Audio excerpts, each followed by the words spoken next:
Hello, everyone. My name is Jordan Lewis, and this is the ReEvolve Media Revolution podcast, where we interview underground hip hop artists from across Canada and hit those nostalgic notes as we take it back to creating and releasing music in its earlier forms. As you listen to this interview, you'll note the mention of a few services and methods that used to be high profile while in their prime. Just a few testaments into how fast new things come into mainstream and how technology continually advances and shifts how people and artists operate with almost unimaginable scopes to their impact.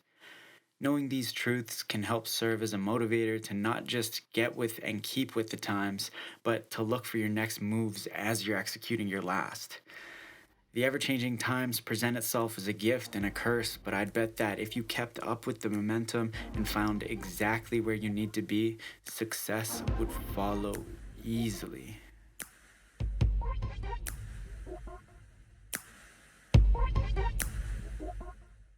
What's up, everybody? I've got Joseph. He goes by J-Geezy. What up, J-Geezy? Hey, man. Thanks for having me, man. What's up, dude? So you're out of Surrey, BC, is that right? Yep. G-Town, to be more specific. You know, I'm born and raised in Surrey, BC. Yeah, G-Town. Yeah, Guildford. That's what we call it, G-Town. Guildford. Hey, okay, good to know.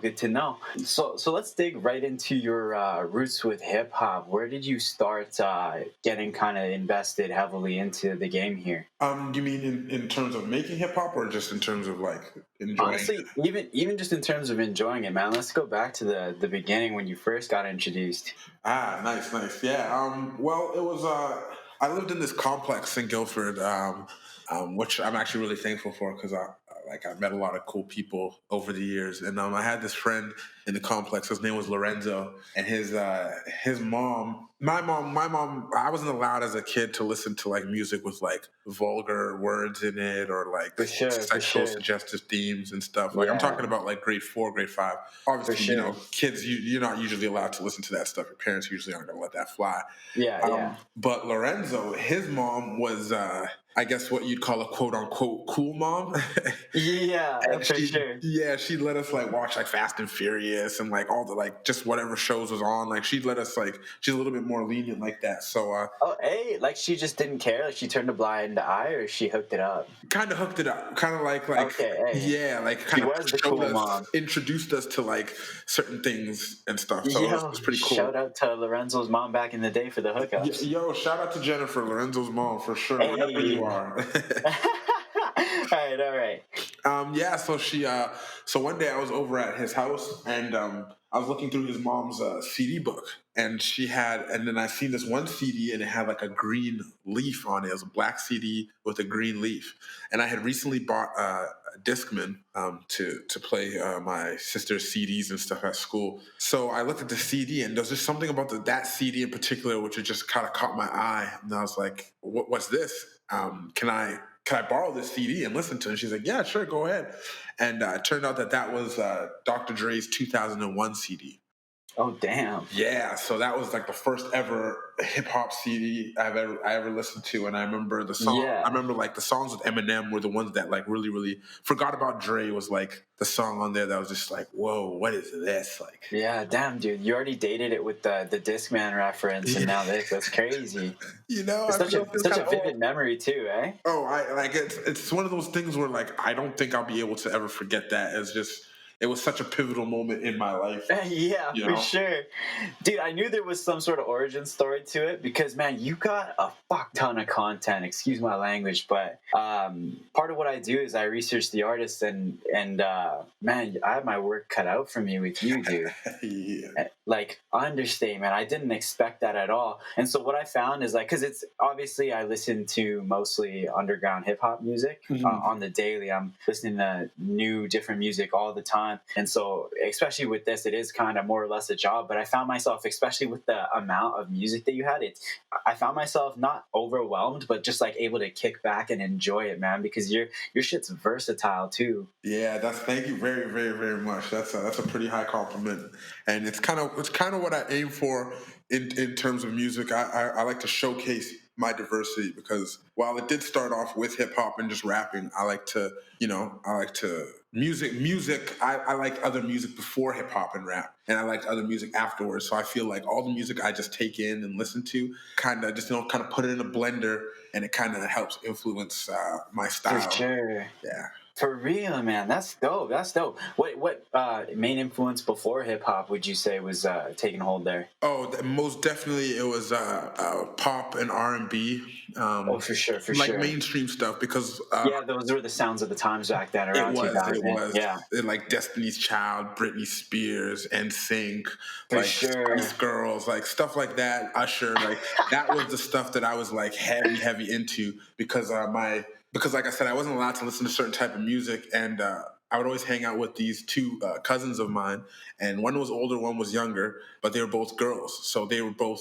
Every time I go to their house, I would just like listen to whatever they were listening to, and they put For me on sure. to like a lot of that type of music, and it was like the stuff that was on the radio. It was the stuff that was on Much Music videos and stuff like that, and BET. Yeah, you So had those Much Music mix CDs back then, which yeah, had like yeah. 20 different songs from the times. Yeah, Exactly. Those were really big back when I was just discovering music. So I definitely was listening to a lot of those CDs with like you said, whatever the 20 hottest tracks of. yeah, the mix Yeah. CDs. Yeah, like S Club 7, like oh man, like pop For R&B, sure. that was my stuff back then for sure. Man, to think about it now that I think about it, because hip hop is kind of more or less the mainstream right now, and so Mhm. we're essentially just referencing what was mainstream before hip hop took over, and it was kind of like a gentle transition too, because R&B is very much kind of included in the hip hop genre, right? This is very true. A lot of the like R&B artists and stuff from back then, and even now, they would have it was typical to have the big single with the rap feature on it. So you'd always get like, for instance, I loved NSYNC back in the day. NSYNC did this song called "Girlfriend," and then they remixed it, and they got Pharrell, the Neptunes, to make the beat, and they remixed it and put Nelly on the remix. And so I remember seeing that video for "Girlfriend," and like that's how Nelly became one of my first favorite rappers, because I heard him on a feature of one of these pop songs or these Yeah. R&B type songs. So yeah. That's wild, dude. Yo, you got a good memory, bro. Like you're picking these files like it's from a library in your brain. Oh, because it's like this.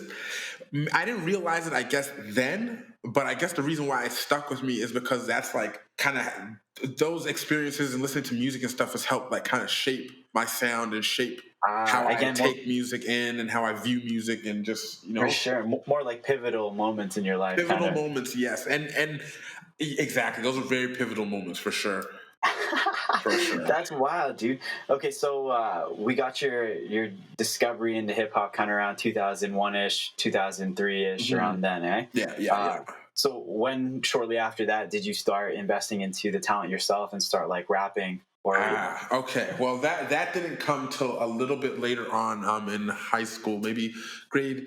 oh, no I doubt, no doubt. I say grade 9. Oh eight. No. We'll say around, yeah. Oh eight. Oh eight was when I started, like, actually, oh eight was the first time I actually wrote a song. Oh, you came out the gates writing. Yeah, that's the first time I actually wrote a song. I was listening to a Ti song called "Dope Boys," and I remember watching the video for it and just listening to the song and the beat, and just there was just something about that combination of the video, the song, the beat, and everything that's just like, yo, I want to make a song like this.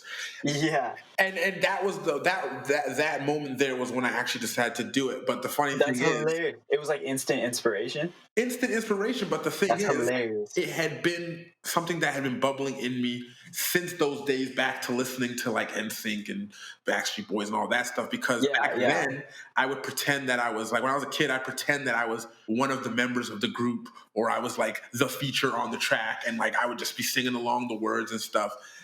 And as I got older, I was just like, yo, like it would be really dope. I always wanted to be an entertainer or someone who'd be on stage or For whatever. sure, for sure. Yeah, but I didn't know if it was like playing an instrument or singing or rapping. But then just something in that moment, watching that Dope Boys video, was just like, yo, I want to make a song, and I want to make it to this beat. So I just like went on YouTube and found the instrumental for that Dope Boys track, and I had like this like when I say ghetto, it's an understatement, but I had this like really, really ghetto mic.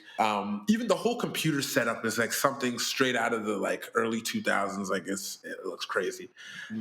Wait, okay, so when you say mic, do you mean obviously so far from what we're talking about today? It was those little kind of like, what do they look like? It had a little tiny like a bass, right? A bass to for the desk, and then it was It's like just a sticky bass, yeah. and then it was like a It's like a long stick, like it was like really half a pen or skinny, something, right? kind of like that. Yeah, it's kind of like a pen. Yeah, And kind of. it's got like a little hole on the end too.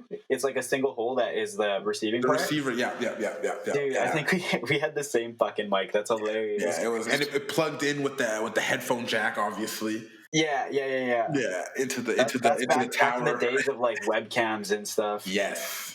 Oh man, the separate peripherals. Yo, taking me back, webcams, man. That's hilarious, dude. Right?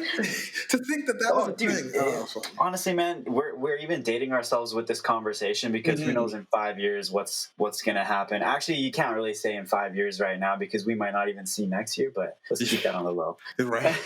We don't talk about that. But yeah, okay. So we were talking about you recorded this track off of that beat back then on the shitty mic. Did you like publish this track or put it out on the internet? First I recorded it, and then I'm pretty sure I showed it to a couple people first. I feel like I showed it to a couple people, and they were like, "Oh, yo, this is pretty cool. This is pretty cool." How do you do that back then? Is that like on a CD? You just burn it? No. Back then, this was when Facebook was like. Oh, it's just coming out. Yeah, because when I got into grade 8, that was when, or in the summer of grade 7 to grade 8, that transition and into grade 8, that was when Facebook like started actually popping around because I had a friend, he had an older brother, and he kind of showed us Facebook. So by the time we got to like grade 8, the middle of grade 8, like most of the people in my school were on Facebook. That's hilarious. Everybody remembers that day they were shown by an older person or somebody older that they know Facebook when they were introduced. I remember that story for myself too. That's hilarious. Especially looking at what Facebook has become now. And what so many years later. Oh man! Speaking of dating ourselves, like if I start talking about the different apps that was on the Facebook when I first started, right, dude? Yeah. I was gonna say actually, because as far as music sharing goes, before Facebook, I think was it MySpace that was the main one or Nexopia? I don't remember. So Nexopia was more popular. MySpace was definitely, maybe in the States MySpace was more popular, but like around here it was Nexopia was like the big thing. MSN Messenger was like the main thing. Yeah, you could share files through it too. Connect your friends. Yeah, you could share files and stuff. I think that actually might be what I did. Is I think I just showed it to somebody on MSN and got a couple like, oh, yo, this is dope, and then I just like put it onto YouTube and then shared the link on Facebook. Man, see, that's why you got so many tracks right now, because as soon as you were hit with that inspiration, you turned over a track so quickly that I honestly, man, I couldn't imagine your turnover right now. But we'll dig into it because I'm curious. Oh man, so I mean, I went to the studio today. I was at the studio yesterday. You know, what I mean? Like yeah. Yeah, what? Remind me when your project's coming out. Upcoming. The project will be by the time they hear this, the project will have been out for a few days, but it drops on October 28th. If you're on the Pacific, it's on the West Coast, Pacific Standard Time. It'll drop 9:00 on Wednesday. I mean 9:00 on Tuesday. 9:00 on Tuesday. So yeah, tomorrow 9:00. And what's the title? Called Life on Geezy Street. Life on Geezy Street, and that'll be your newest release. How many tracks are we looking at? 13 tracks. 13 tracks. All of them never before release, so I didn't put any singles out or anything. Yeah. Oh, dude, that's fucking. I'm looking forward to that. And like you said, this podcast is going to be released shortly after your drop, actually. So, and we'll probably play a track in between the episode as well as at the end. So I'm looking forward to getting my hands on those. Fire. Yeah. But we're talking about your most recent. Let's talk about your most dated. Well, actually, okay, sorry. We talked about the first track that you ever put out. Mm-hmm. Do you have access to these old files? Because I'm sure between then and now, or sorry, my oldest release I could find for you is 2014, when you started releasing on SoundCloud. Yeah. See, because that's the thing I feel like I've been rapping for so long, and the reason that is because of the way that music has changed. over For the last sure. like 5-10 years and how like we Yeah, consume how music. access has changed. It feels like I'm a vet that's been rapping for like 30 years or something. You evolved with each system there was. Yeah, and there was like different eras of J-Geezy music. So the beginning era, For when I was sure. just uploading to YouTube, I should still technically have the files because I have my original the tower, the desktop. I have Yeah. it in the storage unit because I No couldn't part with way. that. I have all Oh, these you files on can't. there. But what happened was I put it on YouTube, but over the years, like at first YouTube was chilled with it, but over the years they started cracking down on like remixes and like stuff that was using beats from artists that were signed to major labels and stuff like that. Oh yeah, it's funny because they first didn't have these rules, and then people started getting reported, and then suddenly they have to automate these shutdowns, right? Yeah, so they took a lot of my early music because a lot at the beginning I didn't have beats. I was just rapping on remixes. So a For lot of my sure. early stuff has been removed from my old YouTube account because it's remixes of beats like Ti beats and stuff like that. Yeah, So shit that just gets easily flagged. exactly. So I could definitely go into the old computer and probably find these files. I do have access to them, but they are not unfortunately available for the public to hear. You know what's crazy is I was just thinking about this concept and how, like, as this technology moves forward as well, these different limitations and restrictions get set so people don't abuse the system. Or sorry, like in this instance, so people don't like copyright music, or for instance, I was using Instagram earlier and I didn't even know this existed, but I hit a liking limit. Oh, wait, what? What? Did you know about that? You're putting me onto game right now. There is a liking limit. Dude, there's a fucking liking limit. I hit it. What did they tell you? What what that actual number is? No, They so just tell you you've essentially reached it. I tried to like a post, and it's funny because this was actually a post like of a buddy of mine, and I tried to like it, and it just unliked it, and it said, "Sorry, cannot do this action at this time." Blah blah blah. Your liking is limited for some reason, and I think it's just a 24-hour thing because I looked into it, I googled it, and I didn't Google it very hard because I just took the first answer I got, which said you're limited to about 1,000 likes per day, and I didn't think I had hit 1,000 likes at that point, and I highly doubt that I did because that's absolute madness. But That's a yeah, lot of like likes. like That's a limits lot of double exist. tapping going on. That's exactly word, bro. But going back into that, the YouTube restrictions and stuff, did you gain any traction before they set those limits and got rid of all your old tracks and stuff? Oh yeah.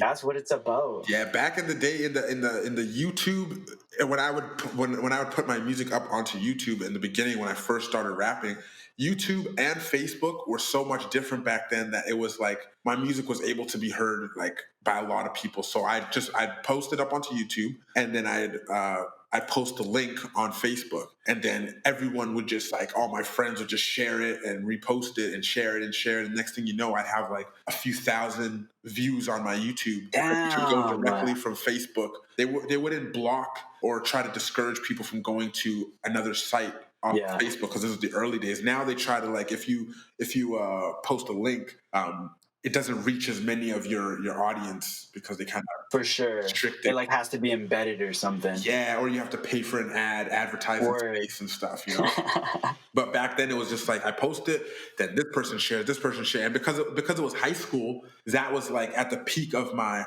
social powers in terms of just like hanging out with people, having friends, having a network. So Yeah, being close to your circle and shit like that. yeah. So it was really easy to get my music heard by people all around, and it was really dope those early days for sure. And that honestly helped me get that confidence and get that drive to pursue it and keep on going because it was like, yo, there's a lot of people who actually like listening to it and liking it and sharing it and stuff. So that was definitely beneficial for me. Man, you actually did grow and evolve and change with the systems. We got to get a lot of insider information out of you because you were probably doing this Facebook YouTube thing when it was just a fresh idea, and it wasn't like now where as a budding artist or a newer artist where you Google that shit and they'd say like post it here, do this daily or whatever. You know what I mean? Oh yeah. When the documentary comes out one day, or I do my tell-all book, I'm gonna have lots. I'm gonna be able to take y'all down just like that different the evolution of the internet and social media and sharing as an artist from an artist perspective. Yeah, for sure. I don't doubt it, dude. Okay, so let's try and trail it a little bit. We don't have enough time, and honestly, dude, even a documentary about you, that for you, even with your like track record here, it'd have to be like a double feature or like a 4-hour doc, 4-part man. series, right? Yeah, yeah. 4-part series, word, dude. I don't doubt it, man. And I honestly, I'd expect to see that within the next year, Oh, given the rate that you're going, speaking dude. into existence, brother. Let's do it. Honestly, I forget what question we left off at. You were asking me about you asked if I gained traction on this. Oh yeah, yeah, You yeah. asked me if I had access to the old files from my Word. So in speaking of that transition of kind of how music was shared, so we're talking about that early YouTube, Facebook days. What those are still kind of main tools that people use to this Mhm. day. But what do you find would be your kind of main tools this day, aside from that benefits you the most? Yeah, well, like you say, you're totally 100% right. Those are still main tools. Their effectiveness and how you use them are obviously have changed and evolved over the years. But It's like a science now. oh yeah, now it's definitely a science. You gotta do a lot of data collection and analysis and use the analytics and demographics, and there's all this stuff. Whereas before it was just like literally upload and post my link and just let it just do its thing. But now I find that my main tools in terms of promotion of the music would be Instagram, Facebook, Twitter. Those are the three that I find It's get the the most. trinity right there. Pardon? That's the trinity That's right the there trinity right there. But see, of the social funny thing media. is like I can't get the same amount of like me just posting that one link on Facebook back then gets me so much more exposure than me posting like 10 links on each of those three sites that I showed you today, because it's just so different. Like I'll post something on Twitter and like get maybe a couple likes, lucky if I get a retweet. Like, you know what I mean? On Facebook, I'll get a few people liking it, maybe sharing it and stuff. But before it was just like, it was a totally different feeling. But yeah, in terms of For promotion, sure. yeah, Instagram's probably the number one, because that's the service I feel like most people use. And in terms of putting out the music, YouTube is still a huge part. But now a lot of people use like distributors like TuneCore, CD Baby, DistroKid, and stuff like that. So I For also sure. I also do that. Why do you think, or what do you think the main reason? I'm sure there's plenty of reasons, but the main reason that the engagement rates have changed and that people are less inclined to kind of, just even engage. Sorry, engage is the best word to use. Because with the evolution of how music was consumed and given to us and stuff, it's like a double-edged sword, as like a gift and a curse. Because as the streaming era came in, because when I started, it was no streaming era. It was like, you buy music from the store, you can get like LimeWire or For Kazaa sure. or something and illegally download it, or you You're either could looking for it or it finds you. exactly, or you could I think iTunes was a thing maybe back then. I'm not sure. Oh man, I don't even remember the LimeWire days. Was it? Maybe it was because they had iPods. They did. So as long as It's they've one of had the touch iPods, screens. Oh yeah, you're right. You're yeah, right. as long as they've had iPods, I'm pretty sure you've been able to buy your music off of like iTunes and stuff like that. Yeah, that Um, sounds right to me. yeah, That's but so long ago. you know what I mean? Like, but then as it went along, and like Spotify and Tidal and Apple Music and all these things came along, it made it it's easier for me to put out music now, because now it levels the playing field, and now everybody can put music out to be streamed and bought, and you can make money off of it. But also, it's opened the floodgates to the fact where now anybody can put out music. So now the market is For so sure. saturated, and there's so much music out there from so many different places. Like whatever your niche is, whatever your preference of genre or type of music you like, there is like a million artists that make that type of music. So it's dope because it allowed me to actually be able to make money off of it and put it onto the same platforms as all my favorite artists. But at the same time, it's harder for me to get noticed because now I'm putting it out, but now so is like so many other people I know, and it's just it's harder to compete because there's so much more competition. It's harder to cut through and be noticed, I guess. Yeah, that's facts, man. So, what do you find that you've had to do more since back in the day to kind of keep those numbers a little bit steady climbing in comparison? Do you know what I mean? Like, what do you find is the main thing you've had to do more? Is it put out more content? Is it engage with people more? Is it like cold sell people? What is it? You definitely, I find that engaging with people more, with like people who I don't know, and doing a lot of networking stuff. That's definitely helped. As well as yeah, engaging with people, as well as like what do you find makes a track pop more than another track? I guess because like you have a fuck ton of music. So what tracks do you find, or is there any specific reason a particular track takes traction? That's a good question. I don't know, because nowadays I wonder. it feels like I've been reading some books and stuff, and they tell me that people nowadays don't actually sell music. It's more like everything else other than the music. So one of the things I had to do to also kind of get myself a little bit more notice and kind of distinguish myself from the rest is I got into kind of media a bit as well. So I started I had hosted my own podcast for a bit, and I was doing like radio interviews and stuff at a local station, and like just things like that, so I could network with other artists, and I felt like that's helped a lot. Man, that's smart. I like that. My takeaway is don't you're not just selling music, or you're not even selling music at this point. No, it's personality. It's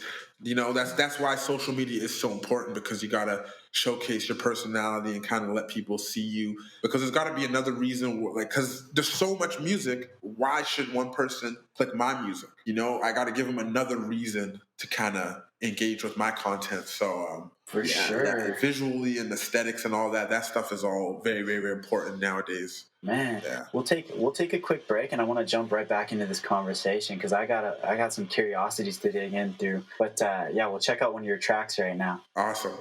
Yo, enjoy that, guys. Up here we've got J-Geezy's track "Holla." Who's that? It's our dream.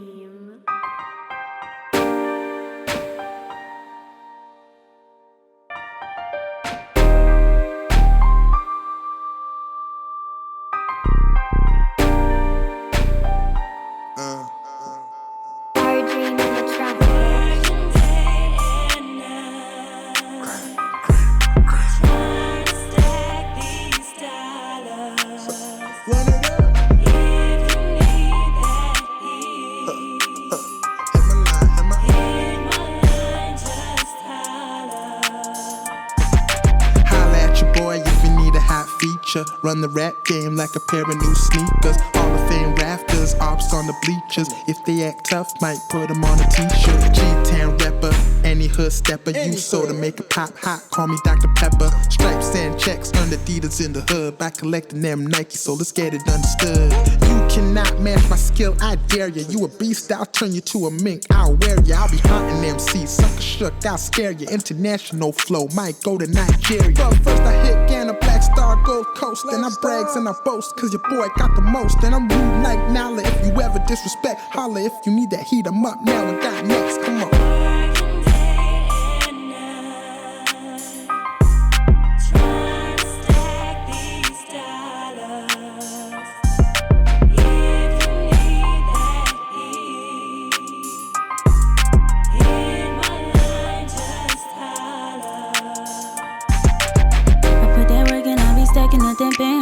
And they keep plotting, they ain't messing up my plans, yeah. Yeah, they be testing me, but this ain't no exam, yeah. And I stay focused, I ain't worried about your answers, yeah, They know that I know, yeah. We get that bag, then we roll.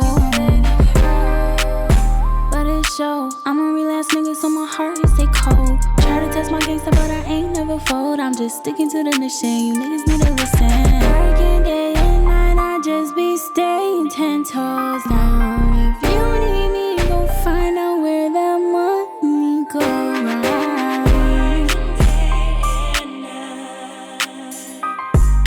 Try to stack these dollars.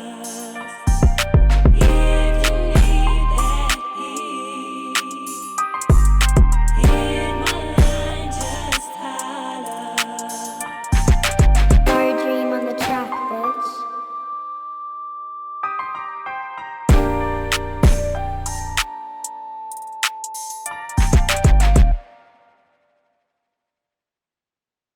All right, everybody, I am back with J-Geezy. How you feeling, homie? I'm feeling great, man. I'm feeling great. Oh, hell yeah, you and me both.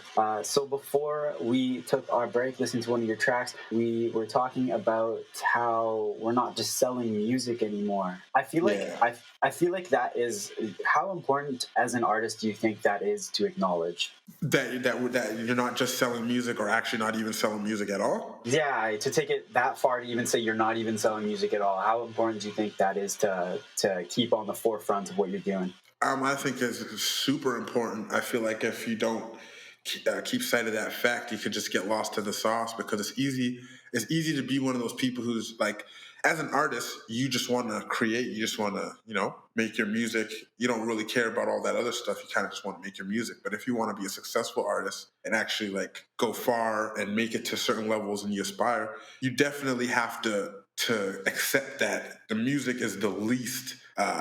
As the like has the least amount of impact on whether you're going to be a star or be famous or whatever. That's like the least part of it, and you got to work on like your image and your personality and what are the things you got to wear many hats and do many things. So I think it's very important. It's vital in this. For sure, I agree 100%. I think one of the main evolutionary traits of an artist or one of the main roles an artist had to take on to be successful, and this has probably changed now, but back before was marketing.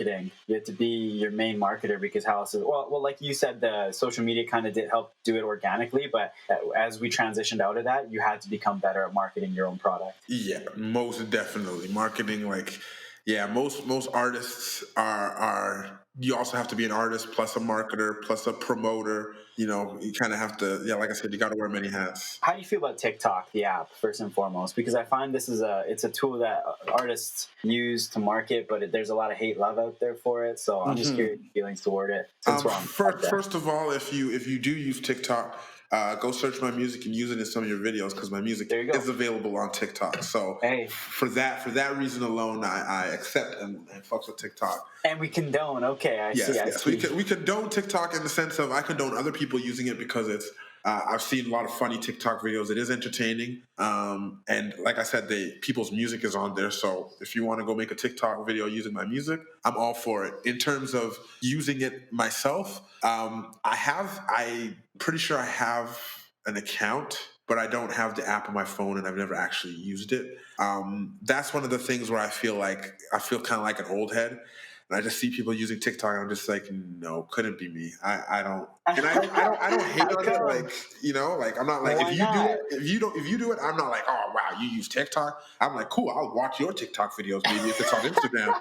But me personally, I'm just like, I don't know. I don't know. I just can't. It's just not for me. Is it too young for your blood? What's going on? I feel like it's a little too young for my blood. The dances and it's like, nah, man, I'm not doing all that. I was never a Vine person. Like when Vine came and had its brief little moment, I never had a Vine account. I feel like we're kind of on the same page here where it comes to like dating things, and I feel like Vine popped around just as we were getting out of that kind of mentality. At least that's true for myself. But with Vine, just like TikTok, again, it's very entertaining stuff. Like I can watch these videos that people make, and I can appreciate them and appreciate the like creativity and the humor and like just all the stuff people put into them. But me myself, I guess I haven't found what I would do on TikTok. I guess, or maybe my place on TikTok. So that's why I haven't actually gone on it yet. That's fair. See, the reason that I bring it up specifically is because I had a soft boycott going on for it, a personal one where I just wasn't using the app myself. Yeah. But I had multiple people tell me that as an artist, you kind of have to. That was the word, you have to. It's a great tool. You should use it. I've definitely been told the same thing as well. Yeah, and just going against the grain, have chosen not to. I'm not too sure what my thoughts are moving forward. I've come off the soft boycott mentally, but yeah, who knows moving forward. What do you find to be the best platform for yourself moving forward? I know we talked about Instagram and the Holy Trinity otherwise, but has there anything else kind of come into the frame that you find is like kind of the newer adaptation, the 2020 version of what might have been marketing back in the day? Not really. I mean, there was a brief moment where Snapchat was a really good thing. That was very brief. That was before Instagram started doing the stories. Yeah, Instagram kind of like, and that's kind of why I feel like Instagram is still the top dog and has been able to stay throughout this whole like decade or whatever, is because they kind of take whatever the other people do good and they just kind of bite that and add it to their app and whatever, like the Vine, the little seconds, and all of a sudden now Instagram has videos, because Instagram used to just be pictures. I don't know if some of the kids out there even remember that, but Instagram legit used to be just pictures. You like the picture, and then I think you can comment. I don't even know if you could comment before. I think it was just likes before. I could be mistaken. I honestly don't remember. And I feel like before it was literally you'd only have your circles that you'd be following and that you'd see the pictures of, and now you can literally see explore page. Yeah, exactly. It's expanded.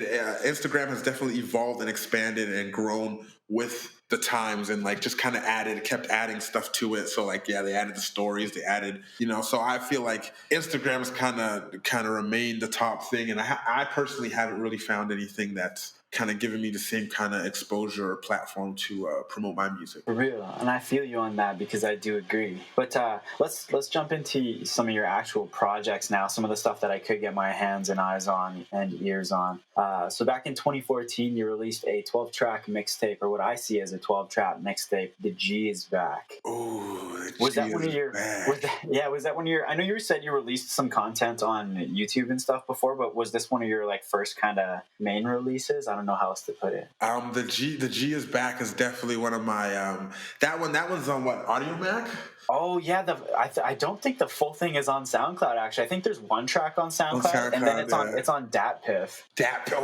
Or maybe even Audio Mac. Yeah, I don't know. It's on Google. DatPiff. Big shouts out to DatPiff, because that was like the first place I was able to actually put out like full length projects. Right, dude. DatPiff used to be huge. Yeah, I've always been like a project kind of artist. Like I've always that's what drew me into hip hop and made me fall in love with hip hop, was like full length projects and just like how people would construct their albums and stuff. And so that's always kind of what I've liked to emulate with my music, is make good projects.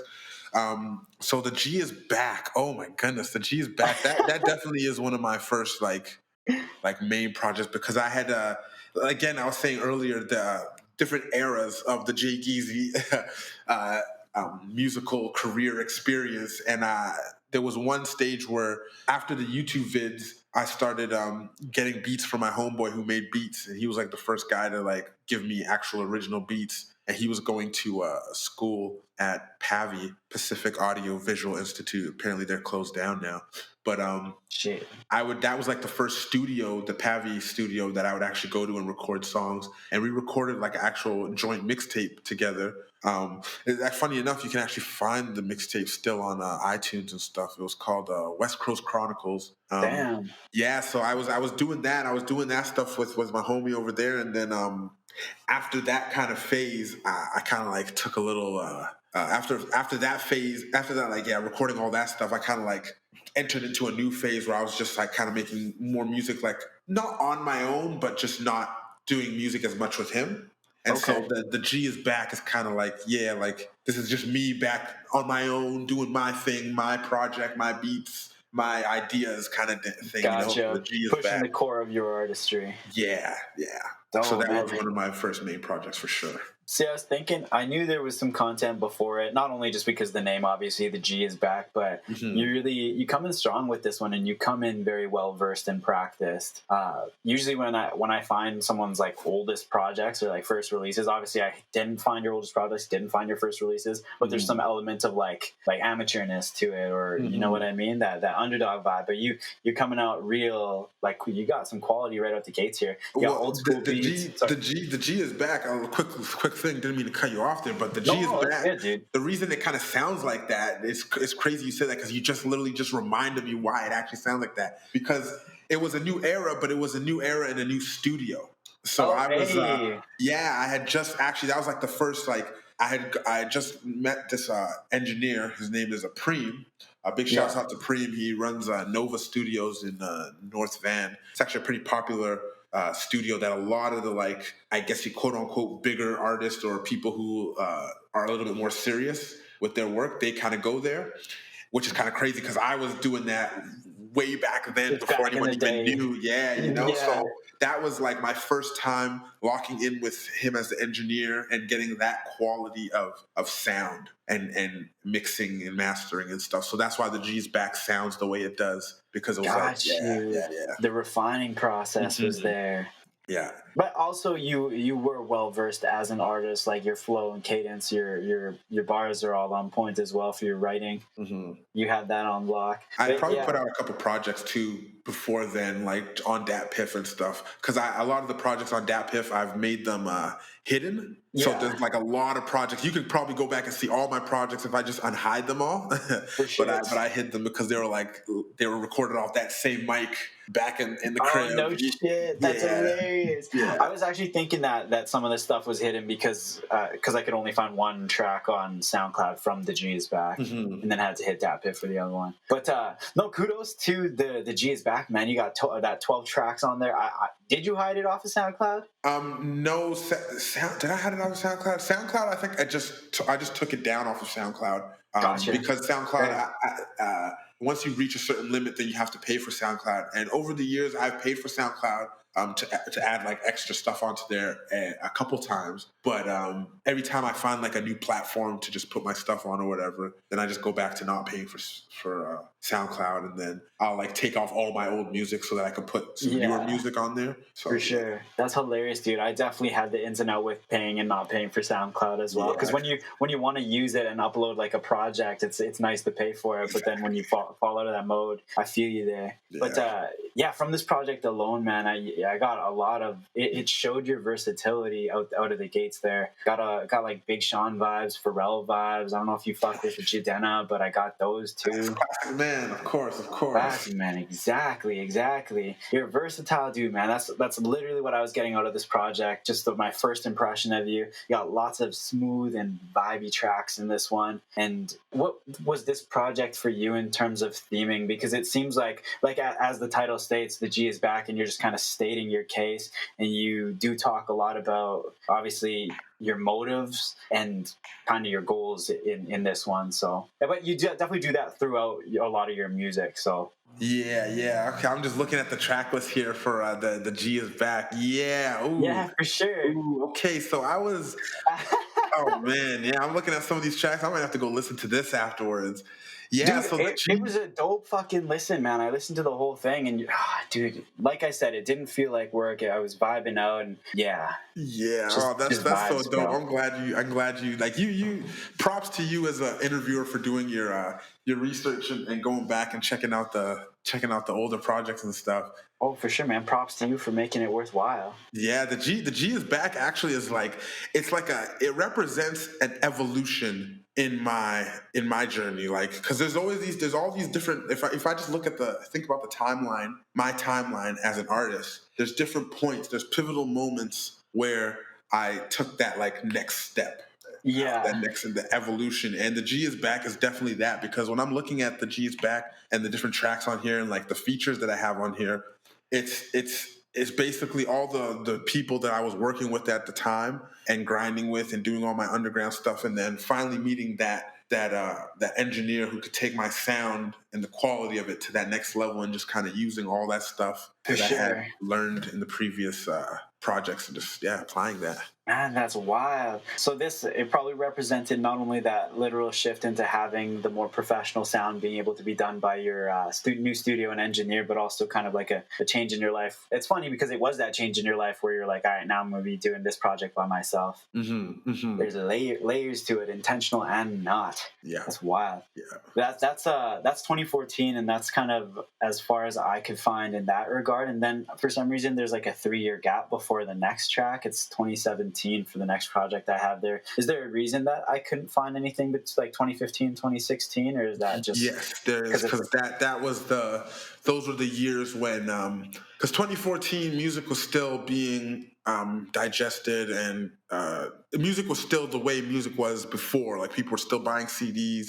It was still like DatPiff was huge, but it wasn't, the streaming thing wasn't huge. But over those next few years, by the time it got to 2016, streaming was like like streaming had arrived, and it was a main part of music and stuff. So people had to adapt.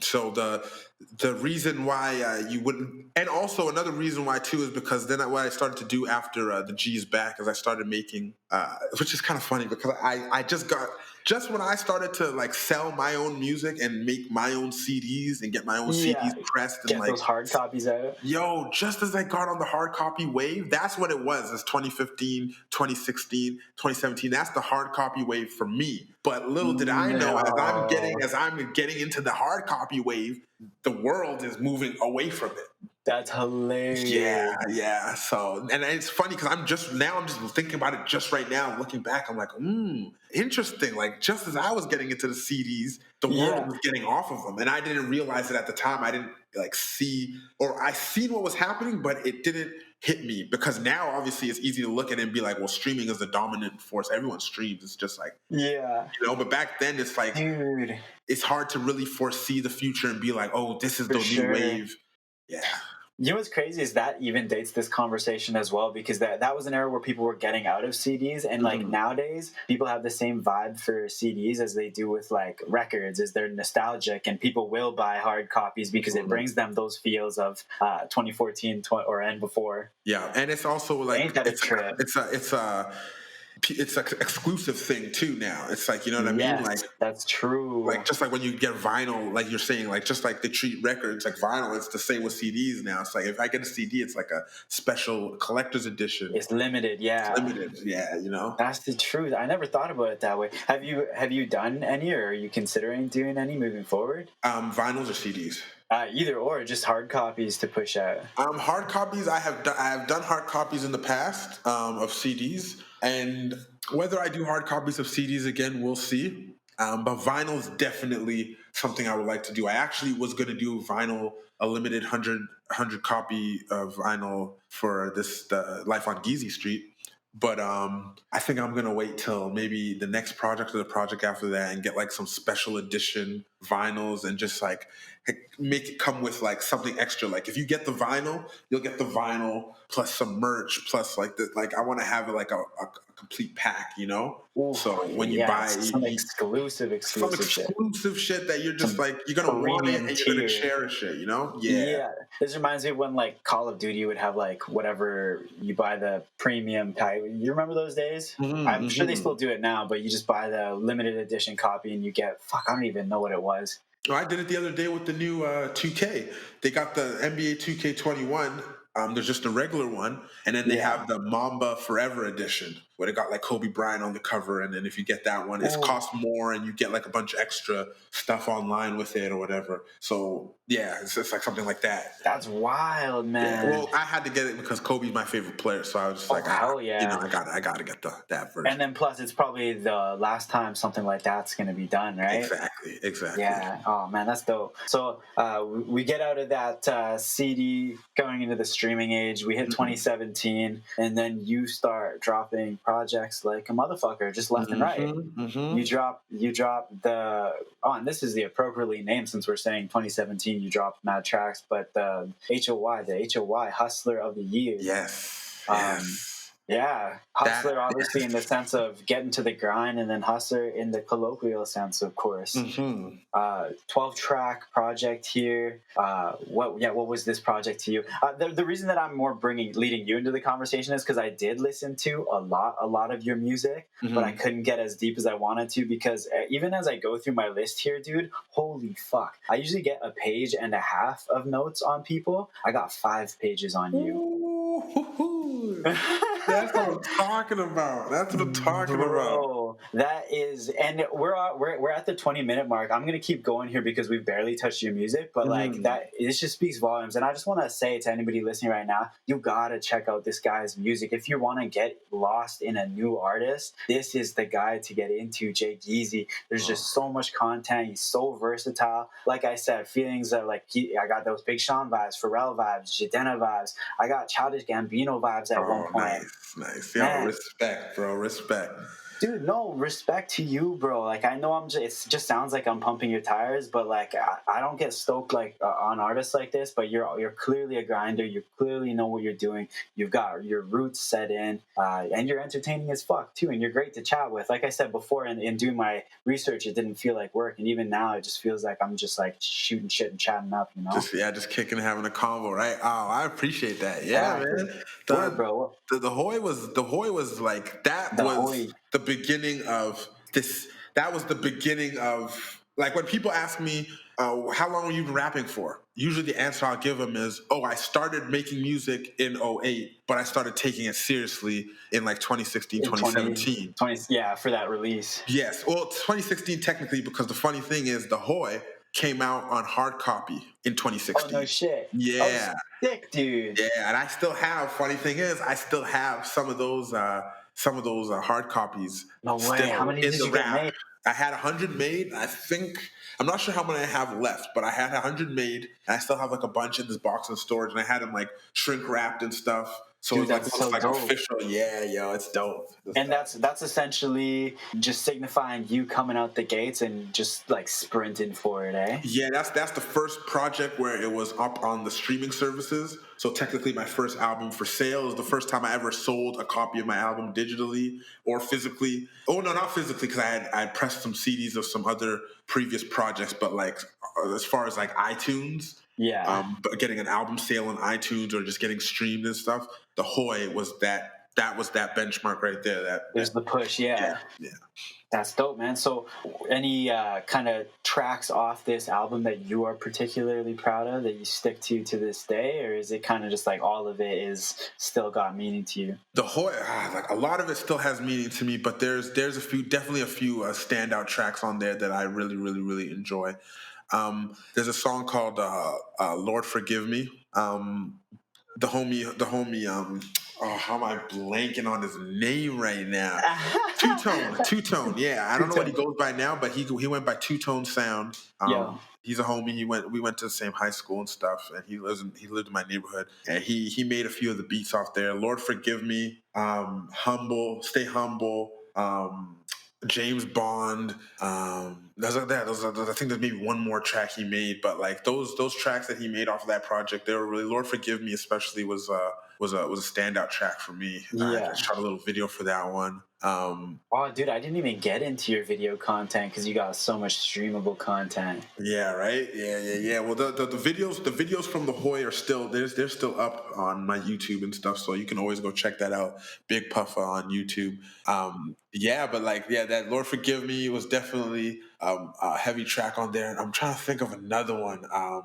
Yes, okay. I forgot what the name of the track is, but it's featuring my homie Kid Fresh. It could. I thought I noted all the features, but I did not. I could all end today. Kid Fresh, what was that track? But it was like it was a dedication to a homie of mine who passed away. He used to make a lot of music with me back in the day, so I remember that song was a special one for me too because it was Yeah, it's right from the heart, eh? Yeah, exactly. Yeah. So then, aside from the Hoy, you put out Young OG as well. Mm-hmm. What were you doing these projects simultaneously, or was it the Hoy and then Young OG? The Hoy and then Young OG for sure, because Young OG, that was like where I was doing Young OG and where I was doing the Hoy. It was in two different places. I was around two different still the same engineer that had done the G Is Back. He's the one who I did the Hoy and Young OG. But Young OG, if you listen to the features, if you listen to the production, it was different people involved. It was different people. Back when I was doing the Hoy, I was still rocking with Amp Beats. He was making a lot of my beats. Two Tone Sound was making some of my beats. Like I was doing some stuff like that. Oh, you pick up producers. You don't pick up individual beats.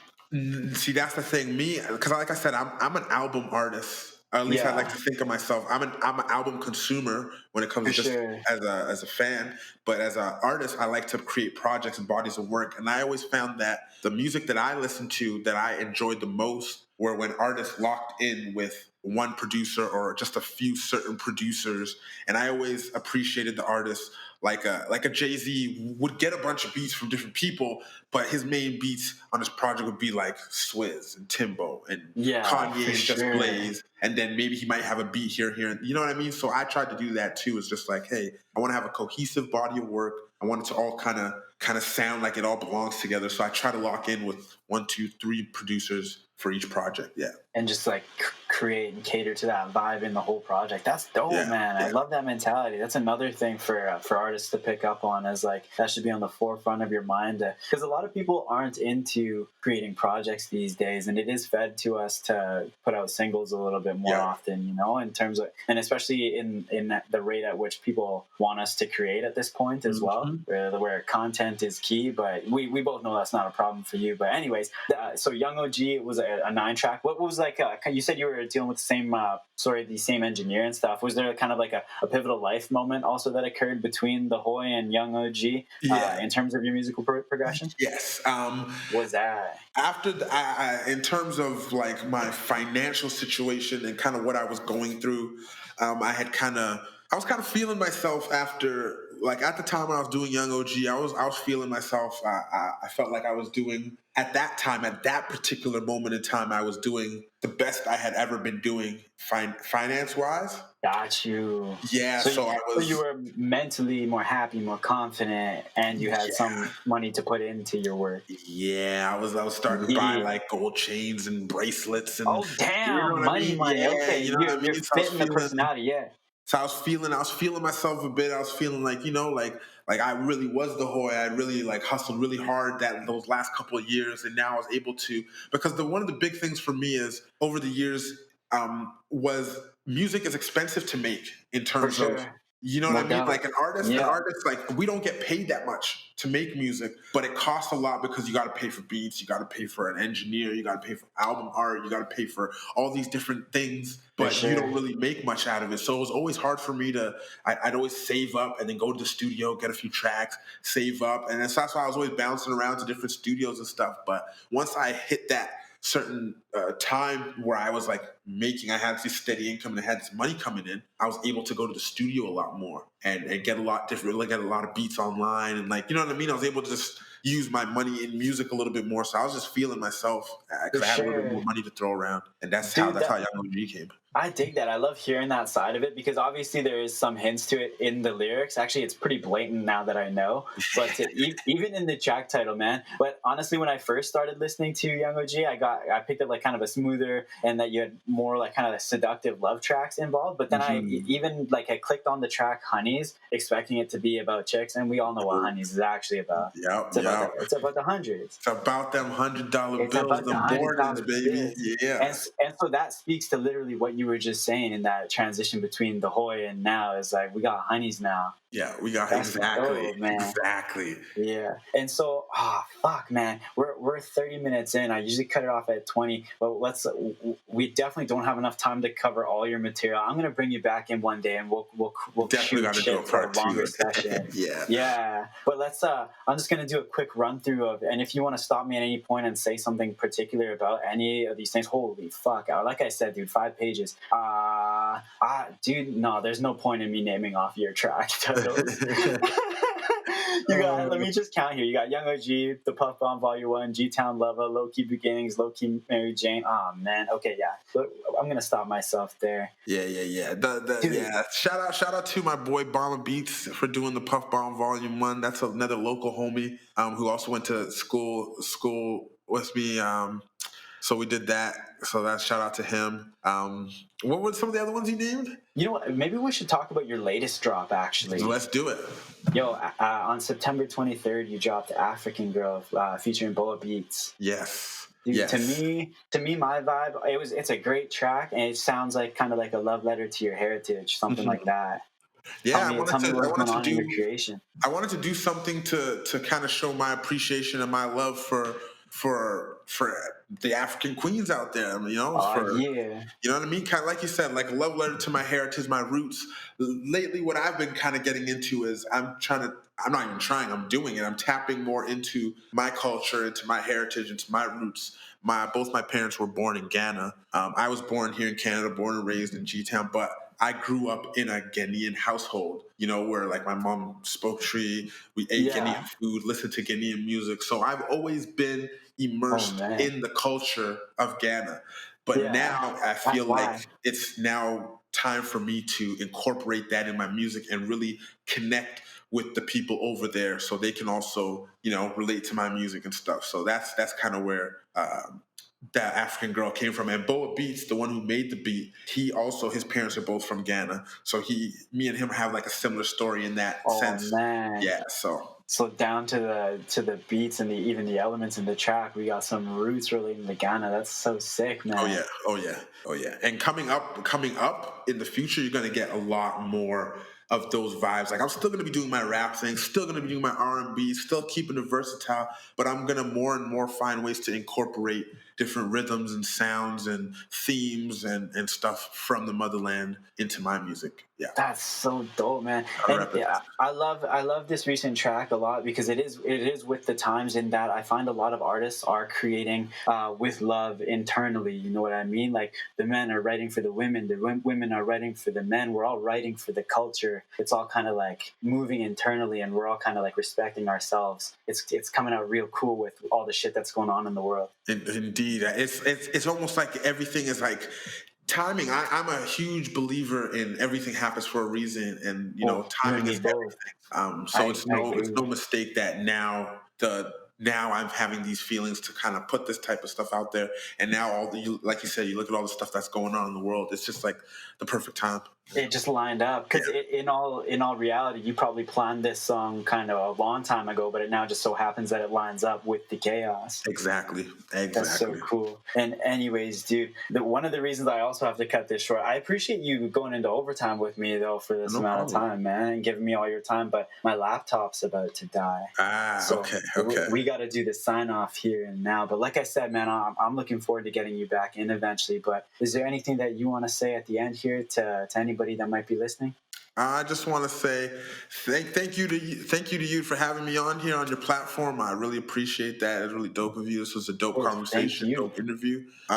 Shout out to anybody out there who's listening. You know what I mean? You can follow me on Instagram, Lord Geezy, J-Geezy 604 for Twitter, Big Puffa, BIG space PUFFA on YouTube.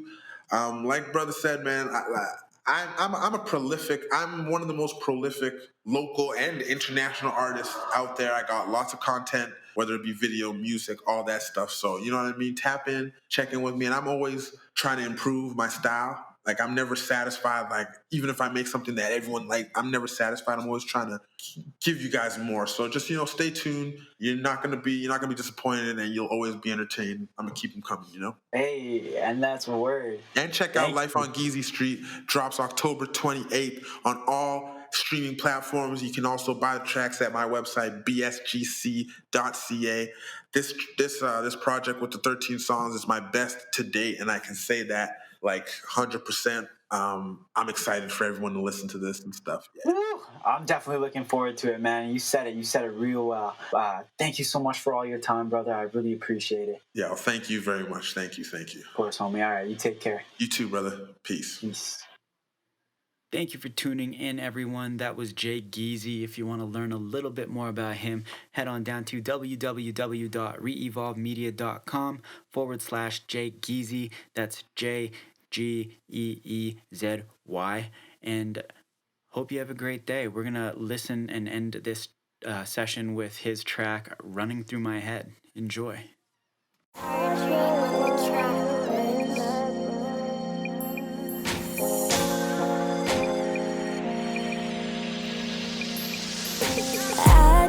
Want you in my room.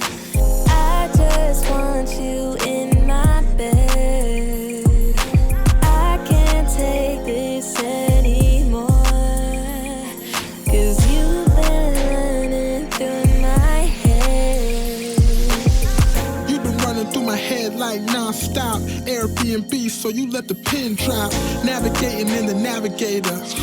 Got a text, said see you later. Now I'm speeding and switching lanes. Let me explain, girl, your body's so bad. And ooh, I love your brain. You an intellect, ain't even talking neck. I got respect, but that mouth gets slippery wet. So I dive in your pool and I make a splash. And I like it when you rude and kiss your ass. We ain't done till you come, then you twist my grass. And your smile so cute, love to make you laugh. I'm the one, but it seems you the one for me. All these feels that I got, look what you done to me. I'm a businessman, so I love your company. Now I'm deep in your love, saying come for me. I just want you in